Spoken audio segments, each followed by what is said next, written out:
When it comes to supercars, this one is everybody's benchmark, Ferrari's 458. Since launch, it's occupied a different league of excitement, occasion and desirability from most of its competitors, whether in coupe or spider convertible form. And of course, it's from a brand with a heritage second to none. That said, for a company with such a rich tradition, Ferrari isn't big on nostalgia for the sake of it. Blending effectiveness with emotion is what this car is all about. Quite frankly, nobody does it better.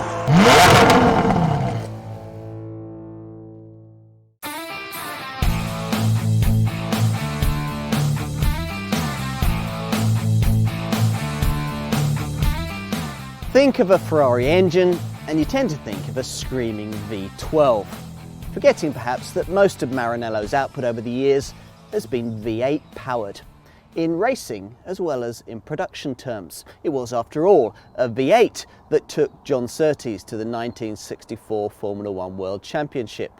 And it was V8 power that fired the growth of Enzo's business in the early 70s with cars like the Dino GT4, and perhaps most notably the 308 GTB of 1975. This design sired a whole heritage of mid-engine V8 supercars that continues to the present day with this one, the 458 Italia. If you know the brand, then you'll know many of the V8 models that have brought us to this point. The evolutionary 328 of the 80s, the rather unloved 348 of the 90s, and its replacement, which arrived just before the millennium, the utterly delightful F355. Modern times have brought us the sleek F360 Modena, which was made until 2005, when it was replaced by the less pretty but undoubtedly more purposeful F430. All desirable, but still seen by many as merely stepping stones to more serious V12 Ferraris further up the range. The Berlinetta Boxer of the 70s, the Testarossa of the 80s, and the 599 GTB of the modern day. All that changed with the launch of this 458 in 2009. It was as quick as any of the exalted V12 models, and as pricey once most owners had spec'd theirs up, especially in the open-top Spider body style that arrived in mid-2011. It was at last the heart of the Ferrari range, not just the most popular model, but arguably the definitive expression of Maranello magic. Just the thing for the Italian brand to use against the usual upstarts down the road at Lamborghini, and a vital weapon in the more important battle against the clinical excellence of McLaren. Arguably, this is the greatest, the most complete, perhaps even the most desirable Ferrari ever made. But is it? Let's find out.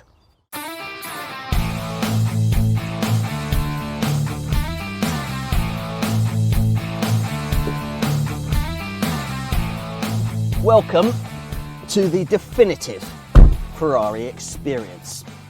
So what's it like?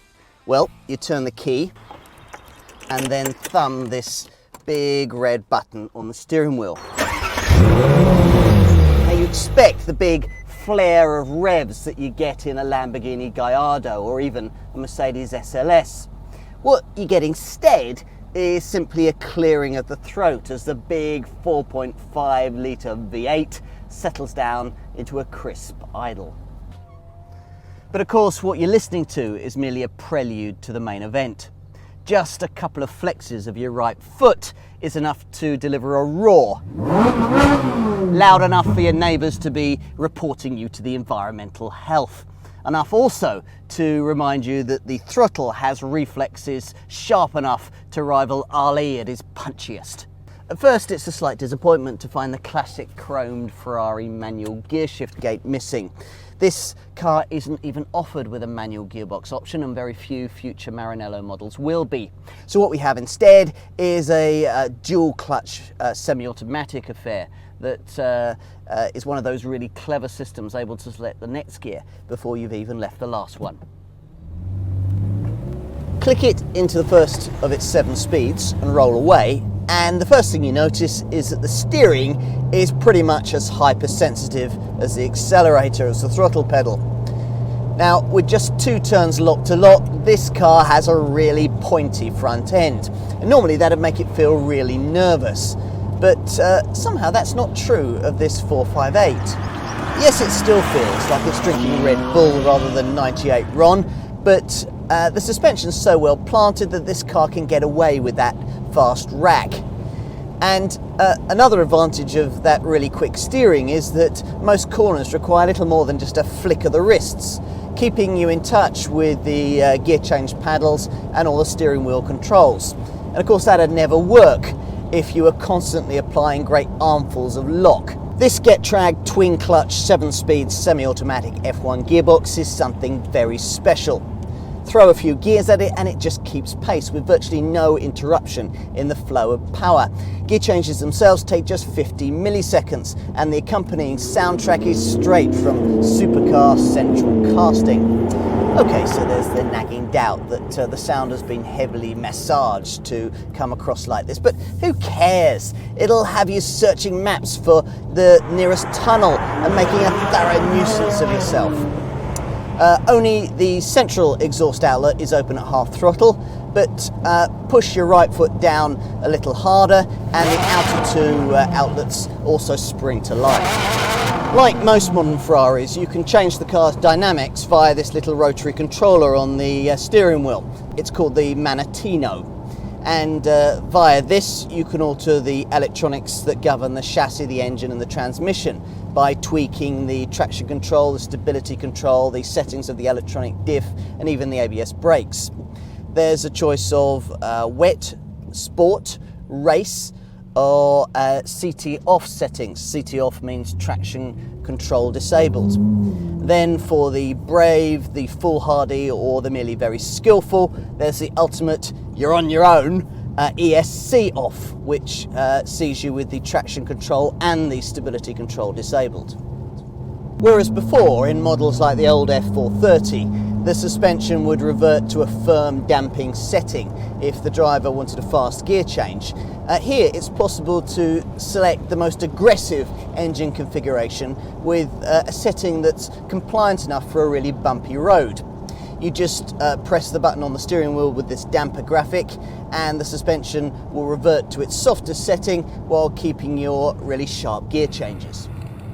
The 4.5 litre direct injection engine is of course something very special, developing an eye-watering 570 PS.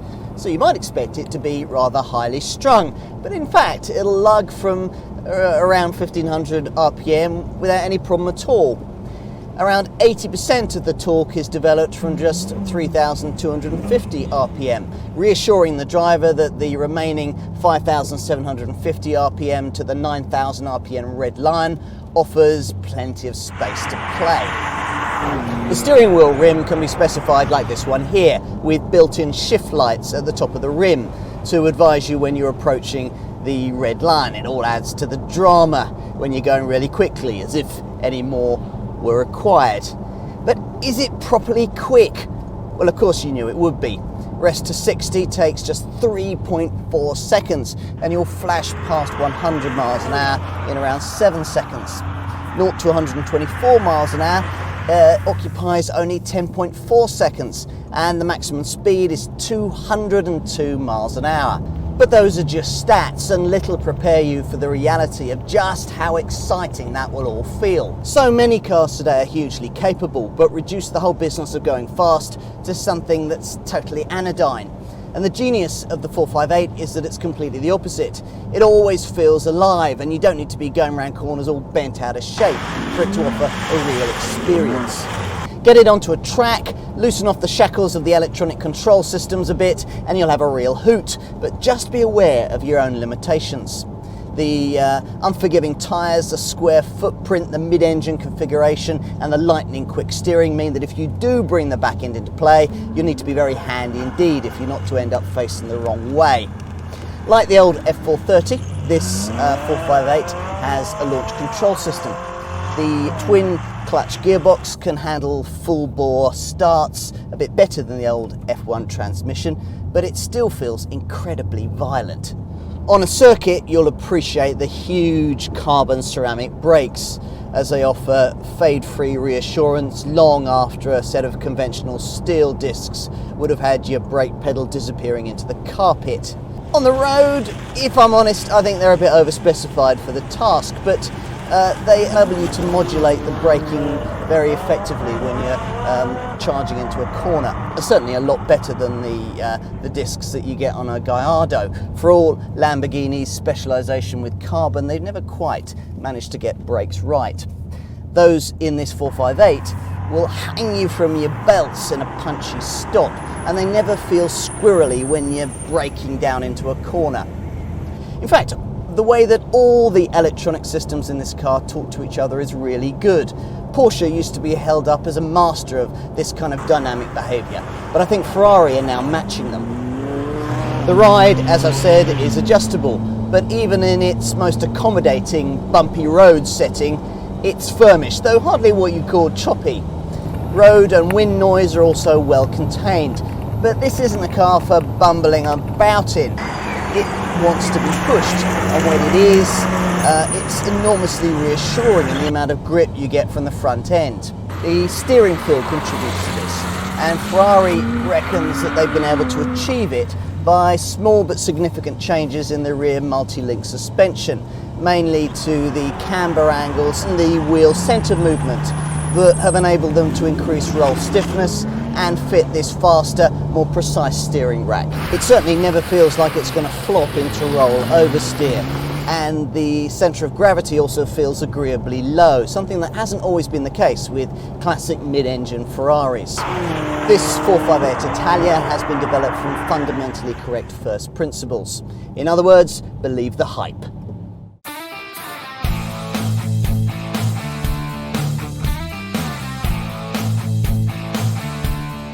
Now, I know styling is a largely subjective business, but just look at this 458.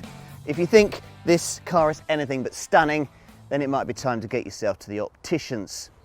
Nods to the past, tail lights from the Enzo, air intakes from the 308, mixed with a fashionably low waistline and the kind of deep windscreen you'd get on a modern endurance racer. Where Ferrari has been extremely clever is in mixing sharp creases like those here in the chamfered front wings with sleek compound curves, at the same time as building in solid aerodynamics to the exterior design.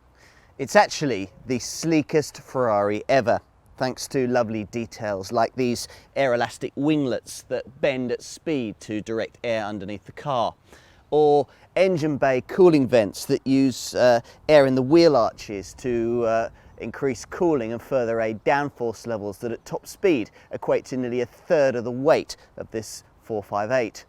The science of directing air around the aluminium crafted bodywork is clearly taken very seriously at Maranello. The rear haunches are a lot cleaner than those of the old F430 because there are no bulging inlets. Instead, engine cooling is taken care of by these vents either side of and below the engine glass house. Now, they might not look very big to deal with a power plant this size, but after talking to Ferrari's aerodynamicists, and they went into great detail about boundary layers and laminar flows that I must admit went a bit over my head, I'm reassured that it all works. And just in case you're not convinced, then there are further vents to cool not only the engine but also the clutch and the gearbox either side of the rear lights here, and also flanking this triple barreled exhaust. Let's have a look at a few more details. The carbon ceramic brakes, for example, they measure a huge 398mm at the front and 360mm here at the rear, with 6 piston calipers at the front and 4-pot items here at the rear. Now, if you take your 458 on track and leave it in race mode, then you're going to get through rear pads quite quickly, as the stability system does quite a lot of work here at the back. So you'll either have to factor in the cost of replacements or turn all the stability systems off when you go on track, which might be even more costly. Your call. The long headlights are a real 458 signature design feature, with a main lens that's a rotating bi-xenon light that offers low and high beam functions that follow the car's movements through curves in the road. Now above this lens you've got a stack of 20 high intensity LEDs that form the daytime running lights, able to increase or decrease their brightness depending on the ambient light intensity. And inside the cabin, well, there's plenty of headroom, whether you opt for this 458 Italia or the Spider convertible version. And once inside, as you'd expect, it's very driver orientated, with the main emphasis being on this central rev counter, bordered by these two configurable TFT colour screens. The one on the left can help you monitor various temperatures and pressures and show you the exact level of electronic assistance the various driver aids, the diff or the gearbox are providing. It also rather helpfully gives you a small speedo digital readout at the bottom, which is fortunate because the large speedo readout, which is one of the functions of the right hand screen, will more usually be masked because you'll be wanting this screen to show you in-car entertainment information or sat-nav displays. It's all rather a lot to take in, especially as the designers have taken the rather unusual decision to mount all of the main controls directly onto the steering wheel. Yes, just like a Formula One car. But Formula One drivers don't have to worry about things like lights and wipers. Now it's a rather fiddly way to operate them, and you often find yourself switching on the wipers when you're trying to flash the headlamps. Also, the same with the directional indicators. They can be very awkward to use during wheel twirling, say when you're coming through a roundabout. And for the same reason, the wheel rim mounted horn buttons can be difficult too. But you get used to it all over time.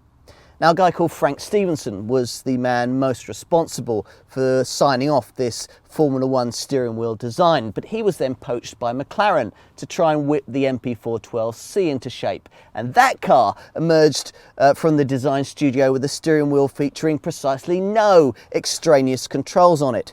Figure that one out. What I can't fault are the controls that you'll find behind the steering wheel, these lovely tactile gear shift paddles. Now I must admit, I do rather miss the lovely old chromed open gate manual gear change arrangement that older Ferraris used to have. But that was a dog to use, and these paddles do give a very clean look to the cabin. Now, rather unsurprisingly, you don't get a huge amount of stowage space, though the 230 litres that you do get here in this car's nose is more than is on offer from any of this model's rivals. A McLaren MP412C, for example, gives you 144 litres, a Lamborghini Gallardo just 110 litres, while even a Mercedes SLS can only manage 173 litres. You probably managed to get a couple of squashy bags in here and maybe something like a laptop case behind the front seats. If you want to do better and you can afford it, then Ferrari offer a couple of very expensive tailored luggage sets that fit both the area in the nose here and the rear bench. But either way, if you're looking at using this car for a weekend jaunt, then you'll need to pack lightly. Should you choose the 458 Spider, of course you'll have to do without this coupe model's lovely glazed in engine cover. But compensation comes in the form of a folding aluminium hardtop that's not only aesthetically cohesive, but also does its thing in just 14 seconds and features just two moving parts that slot neatly into a gap between the engine and the seats. Lopping a car's roof off is usually a first-class way to ruin it. Not this time.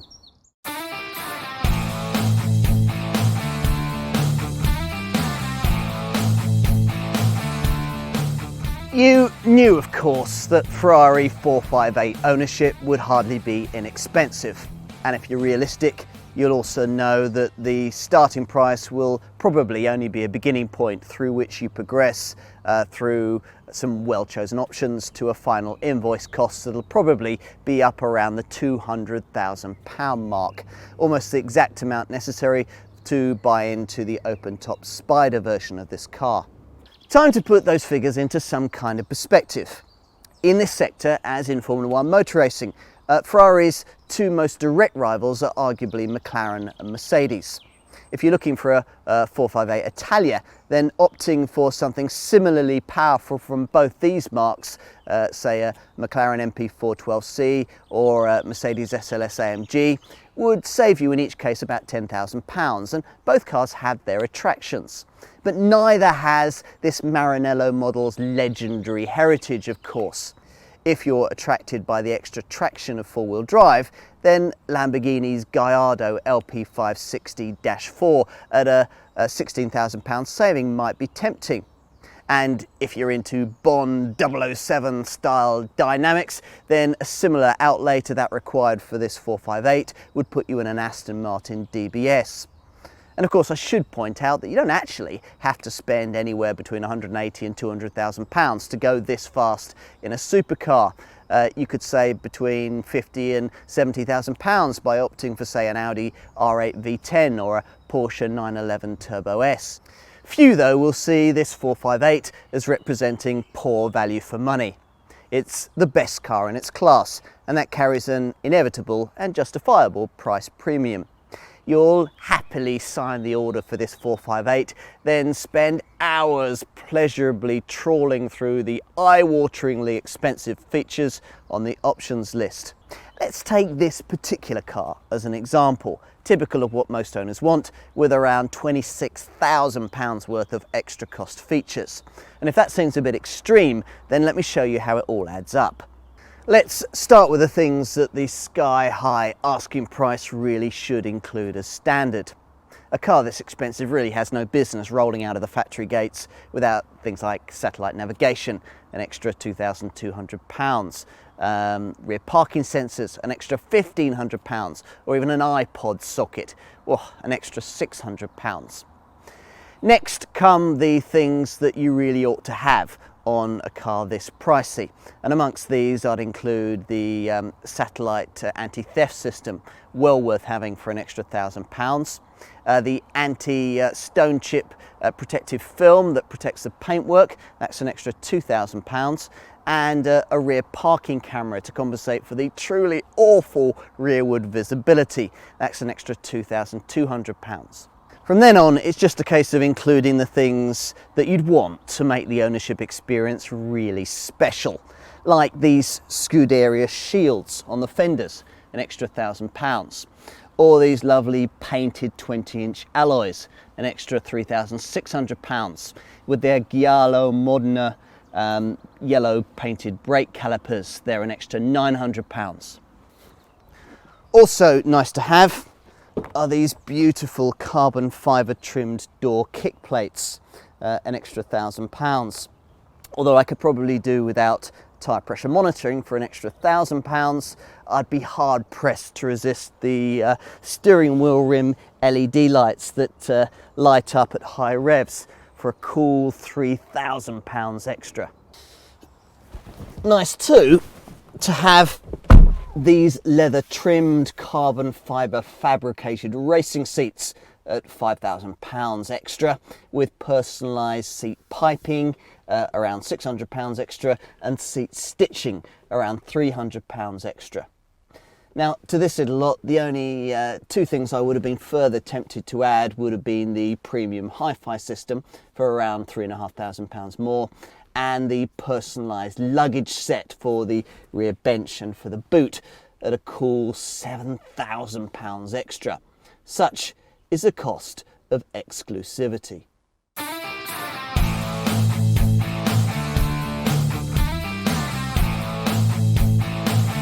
It's tempting to think that things like emissions and economy are largely irrelevant if you've got £200,000 to throw at a supercar. Not so. Now that virtually every car in this class will top 200 miles an hour and get from rest to 60 in just over 3 seconds, manufacturers are looking for other ways to establish bragging rights in this segment. Hence Ferrari's provision of an HELE system. That's high emotion, low emission.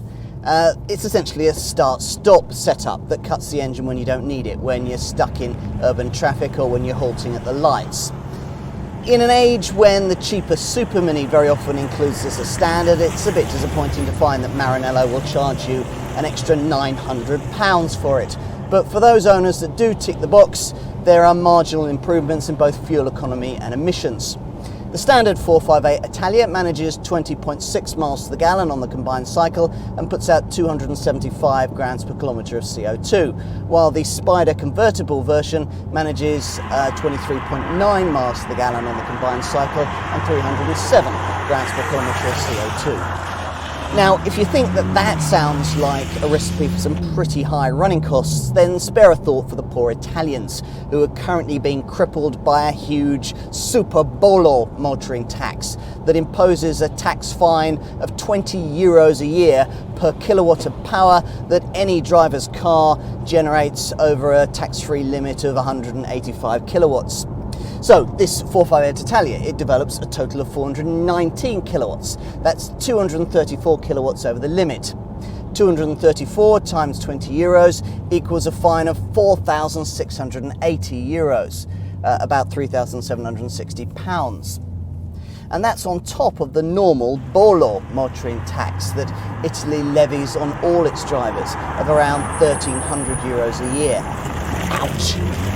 Makes you feel a bit easier about owning one of these in Britain, doesn't it? And you'll feel even better about ownership prospects when you factor in class-leadingly low depreciation. That's assuming that you haven't gone wild on the options list. If you have, then don't expect to get your outlay back when it comes to trade-in time. Nor should owners stand for lectures from the green lobby about eco-friendliness. After all, this car is hand-built rather than having been manufactured in a smog-laden factory. It'll never be scrapped, and it'll probably be driven for very low mileages throughout its life, all of which makes a supercar like this probably one of the most eco-friendly automobiles you can buy. That'd be my justification for owning one anyway. As for reliability, well, there's no reason why it shouldn't be faultless. If you've heard scare stories about 458 Italias bursting into flames, well, that really is very old news. The earliest models featured wheel arches that featured a kind of industrial glue, which, when it got really hot, dripped onto the engine and caused fires. But Ferrari quickly fixed that problem by riveting the wheel arches, and since then there hasn't been any reoccurrence at all. Insurance is a stratospheric Group 50, so it may be wise to get a range of quotes from specialist brokers. But you do get a 4-year unlimited mileage warranty and 7 years of scheduled maintenance covered by the Ferrari Genuine Maintenance Programme that covers all of your garage visits in terms of maintenance anyway for that period and is included within the price of the car. Make no mistake though, this 458 will prove to be a very expensive machine to run. I mean, tyres alone are 400 quid each, and you'll also get through brake pads reasonably quickly if you drive the car hard. Still, at least the carbon ceramic brakes that other supercar makers like Porsche charge a fortune for are included within the price of this model.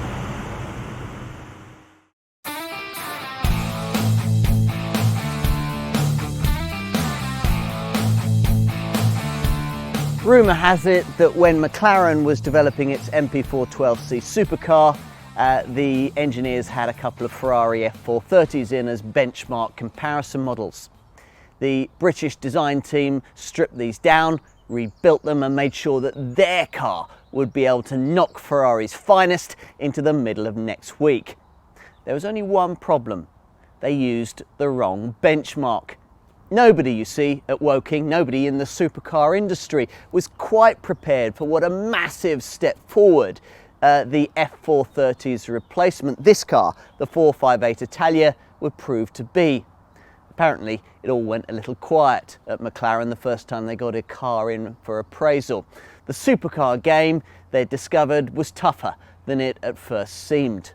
The 458 has proved to be one of those rare, right first time designs. You see, what Ferrari understands, and what some of its rivals have yet to grasp, is that in building a supercar, 90% of the challenge is in getting the intangibles right. The styling detail, the tactile feel, the sound, heck, even the smell.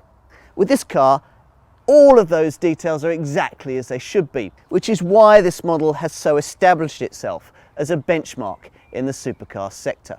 It's as charismatic and exciting as every Ferrari should be, but better built, higher tech and more beautifully appointed than any of Maranello's V8 supercars from the past. Now these were essentially stepping stones to the model that you really wanted, but this one's a journey's end in itself if a classic Ferrari is all you've ever wanted.